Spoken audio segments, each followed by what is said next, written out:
So 2024 is just shaping out to be a weird year. Of course, we are post-pandemic, but the way in which we vote, the different methods that we use, either vote early in person, vote by mail, do election day voting, seems to be kind of shifting every single year. And this year is no exception. We see a lot more people possibly doing in-person voting compared to maybe vote by mail for different reasons. As far as vote by mail, we might be seeing different results based on who it favors or not. Same thing with in-person voting. And in today's video, we're going to be looking at who this might be benefiting, and are the Democrats maybe actually shifting from vote by mail to in-person voting, either early or on election day, because there seems to be a big shift when we look at some certain states. So does this help the Democrats? Does this hurt the Democrats? Because in some states right now, it is a little bit concerning. So let's go ahead and start off with the good news first. And the good news is actually bad news, but it could be good news.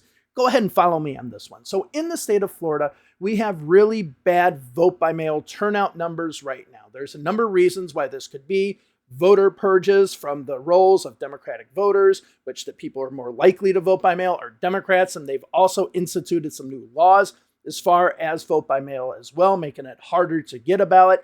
So that's one of the reasons, or really two of the reasons, why these numbers might have gone down. But still, they are lower than they have been before, and the requests that we have for ballots right now are just not at the level that we have seen in the past. So we see a much, much lower vote by mail number, which of course is much more Democratic. Now, when we have the in-person votes that have just started in the state of Florida, we see that they're highly Republican and shifting very strongly to the Republican side. But this is not really different from what we've seen in other election cycles. However, when it comes to the Democrats, they might be sitting on their ballots longer if they received a vote by mail ballot than other elections. So if we look at Orange County compared to Lee County right now, Orange County being a more Democratic county, Lee County being a more Republican county, we can see that the vote by mail return rate in Lee County is much higher than Orange. So in Orange, they might just be waiting to submit their ballots at a later date,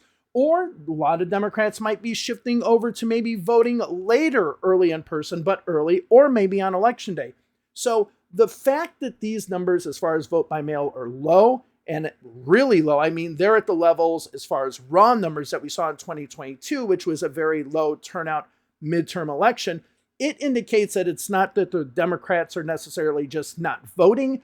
It just indicates that the Democrats might be waiting to vote or maybe changing their methods. So a lot of people are looking at this as bad, but I do think that it is just a shift nonetheless. Now, with that being the case, that actually bodes well for North Carolina. If all of a sudden we're seeing a lot of this in-person voting go strongly Republican in a lot of these other states, such as possibly Georgia, Florida, for example, North Carolina seems to have bucked the trend in this ever-changing climate. So in the first day of early voting, the Democrats and Republicans were basically even. And every day since that, the Democrats and Republicans have been basically even. Let me go ahead and show you the statistics right now of what we see in North Carolina. So if all of a sudden we have this major shift in the vote going from mail-in votes to vote in person, early vote or on election day, North Carolina seems to have stemmed that well. But this is the problem with North Carolina and even Georgia. We have a large number of that vote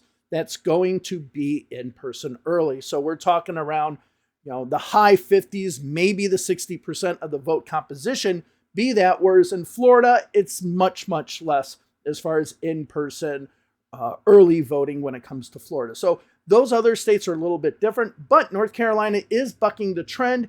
And again, we might be seeing people move from one method to another. Now, one thing that I've seen a lot of so-called pundits and even number pundits when it comes to the news or online or whatever, comparing certain years to other years. Now, you really cannot do that. Now, when I show you my nowcast model, I do put a number of what the 2022 trend might have been or whatever. That's just mostly for a guide for you. I don't use that for you to actually compare it and say, oh, we're doing good or bad based on it, just as a guide to say, hey, this is what it's like in the past. But you are seeing a lot of pundits actually using comparisons to previous elections to determine what the trends are. And that is a big mistake. Now, let me explain the two reasons why.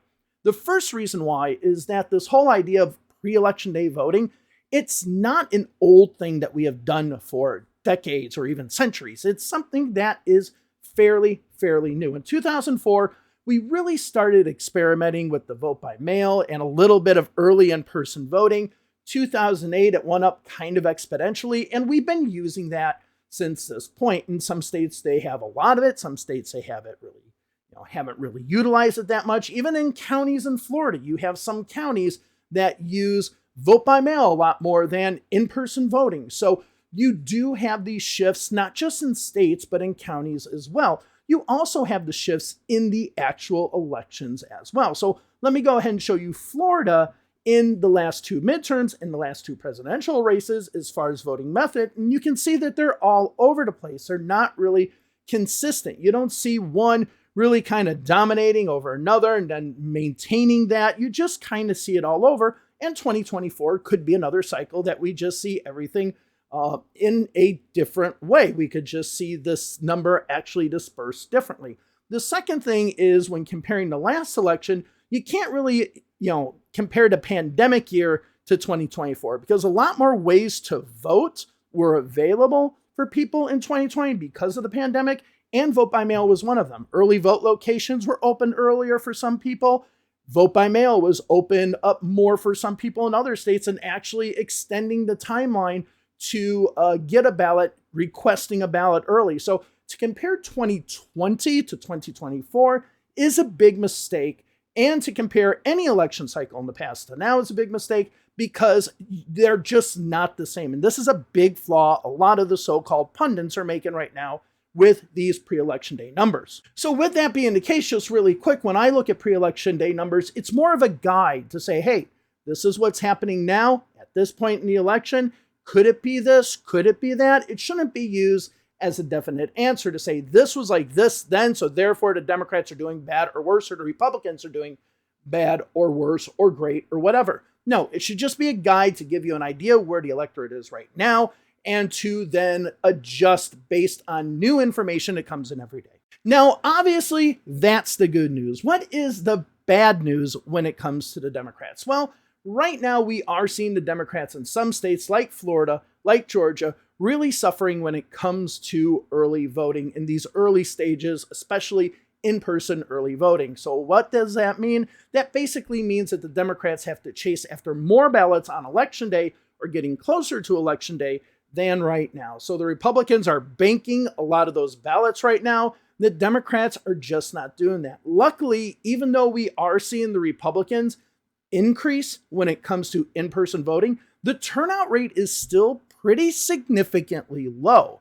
So even though the Republicans look good, there's expected to be a lot more vote come in. And if you look at the amount of votes that were submitted in 2020 compared to the amount of votes that are submitted now in many states, you can see 2020 was significantly more, Florida being one of those states. This is the reason why you just can't compare 2020 to 2024. So the turnout is still low. Now, the second bad thing is, if we look at recent polling, we do see a lot more Democrats saying they're going to vote by mail compared to Republicans. And if the vote by mail numbers are low, then that could be a little bit of a problem. So let's look at the latest Economist YouGov poll to see how respondents said by their political identification how they actually are going to vote and what method they're going to use. So as you can see with Democrats, you can see 34% of Democrats are still going to vote on election day. But when it comes to pre-election day polling, it's kind of all over the place. You have 28% vote by mail,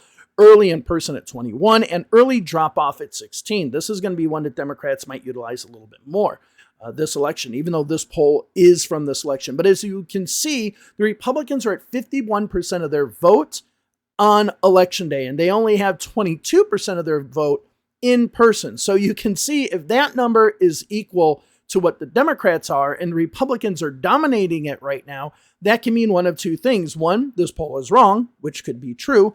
And the second thing is that the Democratic votes just have not come in yet. But if the Republicans are going to be voting on election day by 51%, then that is a problem for Democrats if the Republicans are either tie or significantly ahead in many of these states once early voting ends in these states. And as far as independents, they're kind of all over the place. but they themselves do election day more, with vote by mail and early in-person voting being more as well. And that's another thing. You can see 24% of independents early in-person voting, which means if that is becoming more and more Republican, more and more Republicans are casting their ballots, that means that those independents might also lean more Republican, which is a little bit of a worry. But the big worry here is that the Republicans, if they have a lead or do quite well pre-election day, they still expect a lot of their vote on election day. So as you can see with all three parties, the number one form of voting will be election day. It just matters how much of that's going to be actually true and actually on election day. But you can see when it comes to early in-person voting, all three parties are kind of even, which makes it a little bit worrying for, let's say, Democrats in the state of Florida. But when you look at Democrats in the state of North Carolina, this seems to be right where we expected. If we're looking, again, this is a national poll. So we'll have to see how this plays out. Remember, we still have 2 weeks until Election Day, 2 weeks from today until Election Day. So that means that a lot of Democrats could vote in the last week or the last few days before Election Day. And that's actually very, very common when it comes to voting. You see that even though we have a lot of people breaking records right now, a lot of states breaking records as far as early voting days, it's usually those last 3 or 4 days before the election where you just see the amount of people actually vote, the actual raw number of people vote, go up exponentially. So what's the conclusion here? There kind of it can be two things. And the first thing, as I've mentioned throughout this whole entire video, is that we could be seeing a change in voting methods. A lot of us are now saying, are more Democrats going to be voting on election day? Have they just not voted yet? Are they going to turn in their ballots later or whatever? Because we're looking at some of the numbers in some of the states and saying they're just not looking as good for us right now. Some states look really good for the Democrats. Some other states don't. And we could just see a changing dynamic in the vote that makes it that there can be a shift in methods. And as I showed you earlier, when it comes to Florida, the methods have shifted drastically over the years. And we're only talking about 4 election cycles. Same thing happens nationally as well. So you can just have a shift. That is possible. So the second part of this conclusion, it's a little bit dark to be quite honest with you, is are we just coping because the election results might be bad and we're just looking for excuses as to how to explain why these are the way that they're going, right? Say, maybe we're not doing as well because people will vote on election day. Maybe they haven't submitted their ballots yet. Maybe in-person voting will be very Republican at first, but more Democratic at the end or whatever. Are we kind of coping and really trying to find excuses as to why the current results, where in some states are good, but in some states are bad, why they are the way they are? This is a real legitimate question. The problem with all of the things that we talked about, we're really not going to know until Election Day. As sad as that sounds, that's the truth. Once Election Day is here and we see the turnout on Election Day, that's when we're going to know whether everything that we've talked about is true or false.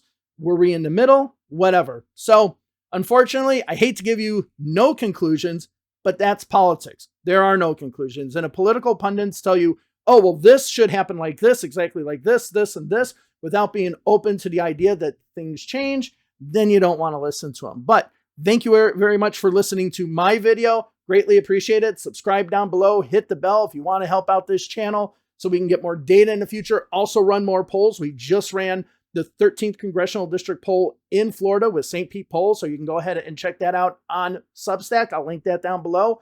Please go ahead and become a member. Thank you all very much. Have a wonderful day wherever it is you are. See you in the next video.